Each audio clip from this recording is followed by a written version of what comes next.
Assalamualaikum warahmatullahi wabarakatuh. Izin memperkenalkan, nama saya Uun Safihah dari SD Negeri Saruni 1. Saya ingin mengimplementasikan tentang pembelajaran coding dasar terhadap SD kelas 5A di SD Negeri Saruni 1, bertujuan memahami cara kerja teknologi, mengajarkan kepada para peserta didik tentang meningkatkan keterampilan berpikir kritis, mempersiapkan diri untuk masa depan, kemudian meningkatkan literasi digital terhadap anak dan membuka peluang baru terhadap penggunaan aplikasi para peserta didik SD Negeri Saruni 1 khususnya di kelas 5A, di mana pembelajaran coding ini pembelajaran yang baru untuk diperkenalkan kepada para peserta didik kami, sehingga kami masih mencoba-coba untuk memberi berbagai metode dan materi yang akan kami sampaikan. Semoga kegiatan pembelajaran coding di SD Negeri Saruni 1 terutama kita implementasikan, coba aplikasikan di kelas 5A berjalan dengan lancar dan sukses. Terima kasih. Warahmatullahi wabarakatuh.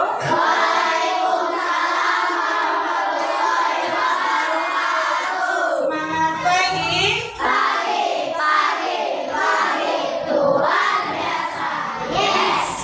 Kelas 5A.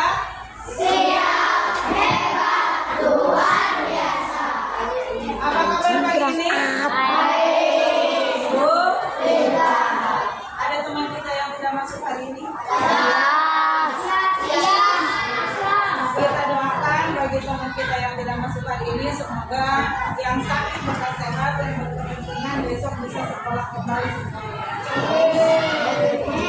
Baik, anak-anak yang ibu cintai, hari ini pembelajaran kita tentang coding dan artifisial, kecerdasan artifisial.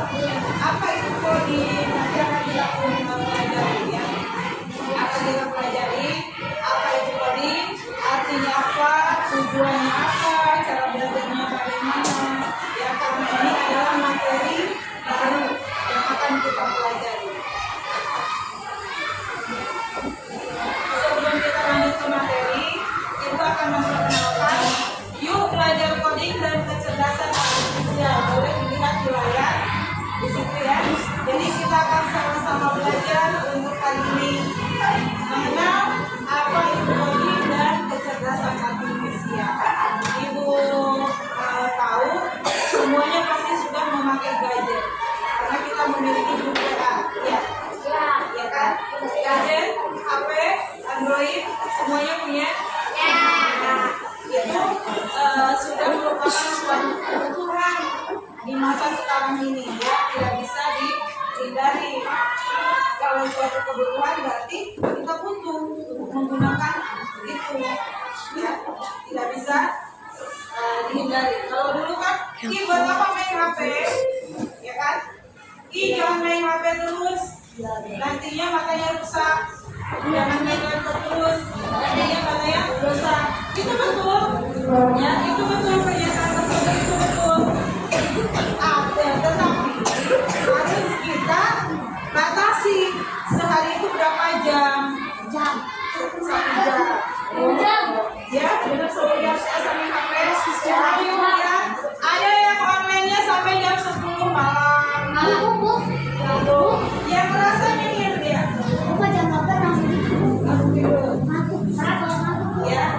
Ya.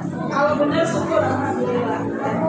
Ada yang masih online sampai jam 11 malam. Ibu cek, nyengir. Yang nyengir itu merasa. Ya. Apa tuh? Kaijan. Nyengir. Ilmi sampai jam berapa sih Ilmi? Ini gak suka main HP. Si Alim sampai jam 10. Jadi harus kita batasi, ya. Dan kita juga harus cerdas menggunakan HP. Bagaimana cerdas menggunakan HP? Pertama harus tahu waktu. Tahu waktu. Jangan sehari full main HP. Tahu waktu, sehari cukup 2 jam. Kedua, mencari aplikasi yang bermanfaat.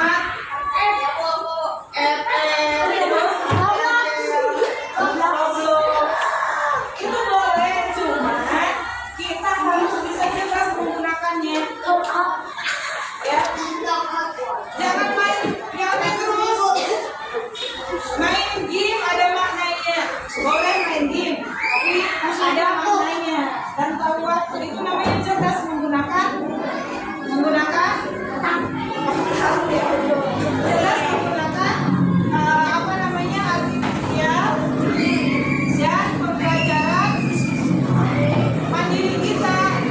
Jangan sampai lupa waktu. Biasanya kalau sudah main HP apalagi main TikTok, ya kan? Lupa waktu. Jangan sampai lupa waktu dan menggunakan aplikasi yang bermanfaat.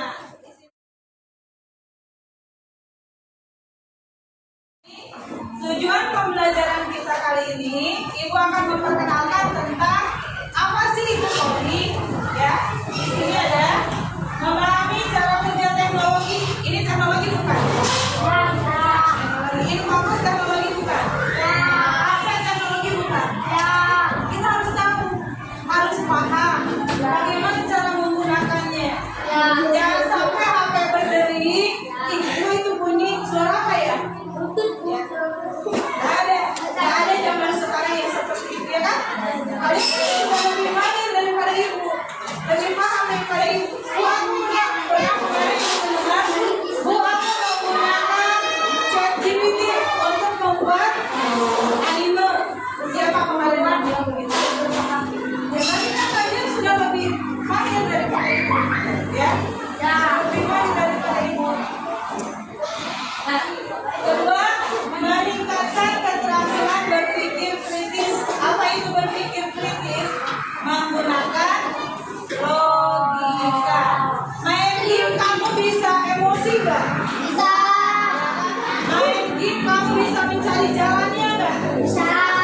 Dengan mencari jalan itu kamu berpikir sendiri. Oh ini kemana nih? Kanan, kiri, gitu kan? Ibu suka mengatakan yang main game itu rame sendiri ya. Cok, kamu belok kanan, cok. Belok kiri. Kan? Cara begitu ya. Mencari jalan juga itu merupakan bernama next, yang ketiga, mempersiapkan diri untuk masa depan. Halo. Hai. Mempersiapkan diri untuk masa depan. Jadi kita itu harus siap untuk menempuh modernisasi ke masa depan. Jangan sampai ketinggalan zaman. Guru-guru sekarang juga yang sudah tua-tua sudah mulai menggunakan gadget, mulai menggunakan laptop. Untuk apa? Untuk memenuhi kebutuhan. Zaman sekarang kalian yang sudah lebih pintar daripada gurunya juga harus bisa mengimbangi kalian. Ya. Jadi di sini untuk mempersiapkan diri di masa depan, jangan ketinggalan zaman. Kemudian yang keempat, meningkatkan literasi digital. Kita harus bisa memahami bacaannya. Ya, literasi digital, kebiasaan. Literasi itu kan kebiasaan. Menggunakan HP kalau yang nggak biasa kan ada yang kalau di kampung itu nggak biasa, bingung kan? Aneh. Lama nggak dapat informasi tanpa gadget? Contohnya ibu mau memberitahu Esa diundang ke undangan teman-teman nih. Kita mau bacakan di rumahnya si Aufa. Si Esa nggak punya HP, ya nggak punya gadget. Ibu harus datang ke sana, iya kan? Harus datang ke rumah si Esa. Lebih lama lagi nggak? Memakan waktunya, tenaganya. Tapi kalau lihat HP, cukup mencet. Esa bisa datang nggak nanti siang ke rumah Aufa? Kita bacakan bareng-bareng. Oh iya Bu, nanti aku datang. Langsung kan 5 menit kemudian dia datang. Kalau kita tidak menggunakan HP tadi itu, ya menggunakan gadget, ibu datang ke rumahnya Esa, belum tentu Esanya ada di rumah. Iya nggak?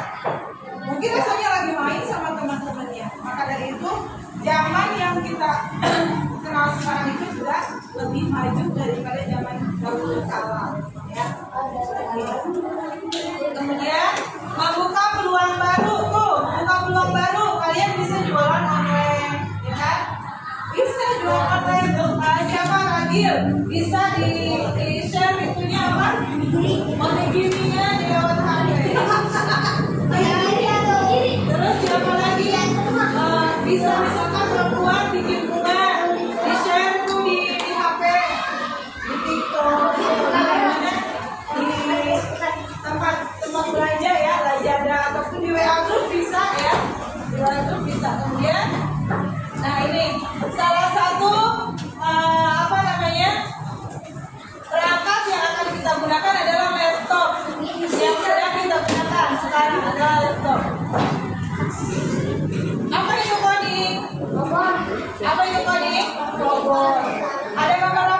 coding robot.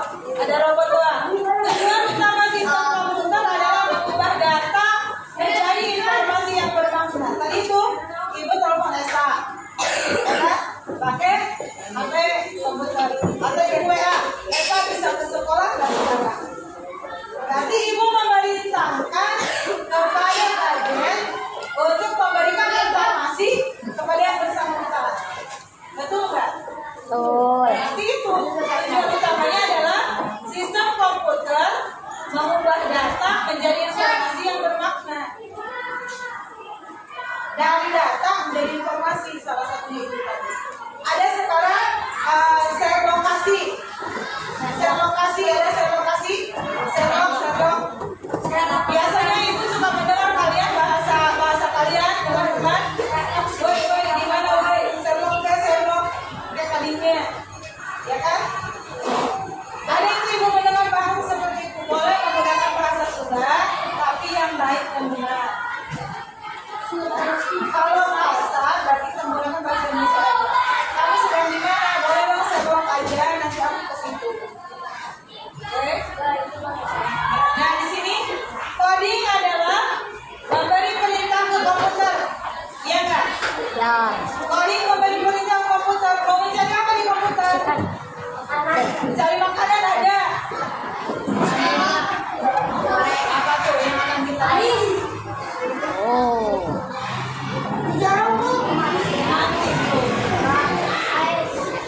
Nah, apa yang akan kita dapat? Makanan tradisional Pandeglang. Nah, kalau Kikiping, Dojorong, apa nih kue cincin, ya?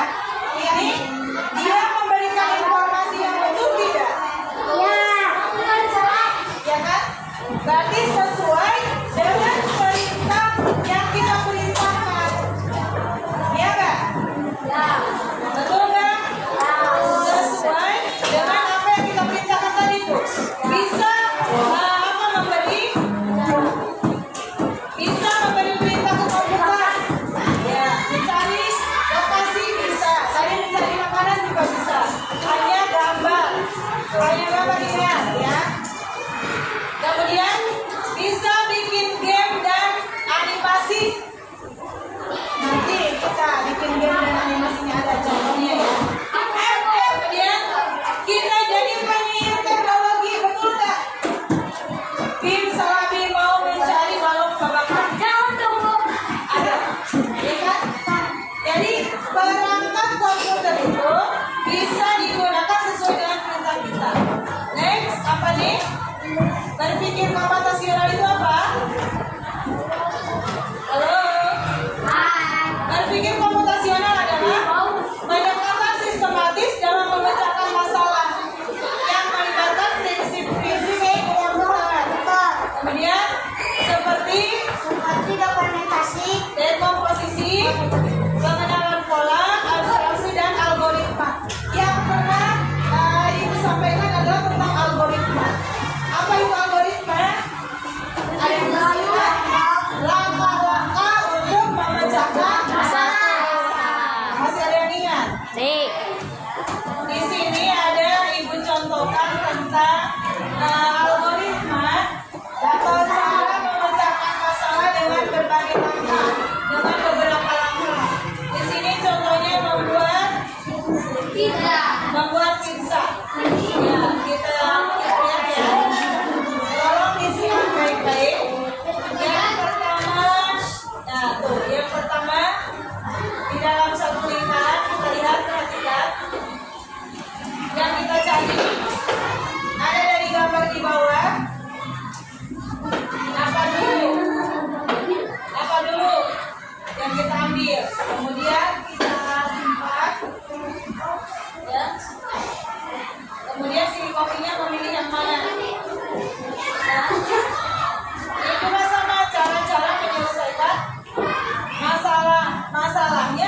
tujuannya adalah membuat pizza. Algoritma tersebut bisa digunakan untuk kegiatan apa saja. Misalnya, buatkan algoritma tentang masalah dari sakit gigi. Bagaimana langkahnya? Bagaimana langkahnya untuk mengatasi sakit gigi? Ada yang bisa? Pertama, ngapain dulu? Membasuh gigi. Nah, nanti langkah-langkah untuk membasuh giginya apa? Pertama, ambil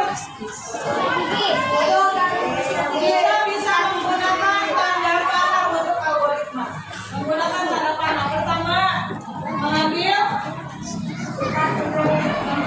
sikat gigi. Kemudian dilanjutkan menuangkan pasta gigi ke atas sikat Gigi. Ketiga, Gosok gigi. menggosok gigi. Keempat, Kumur-kumur. berkumur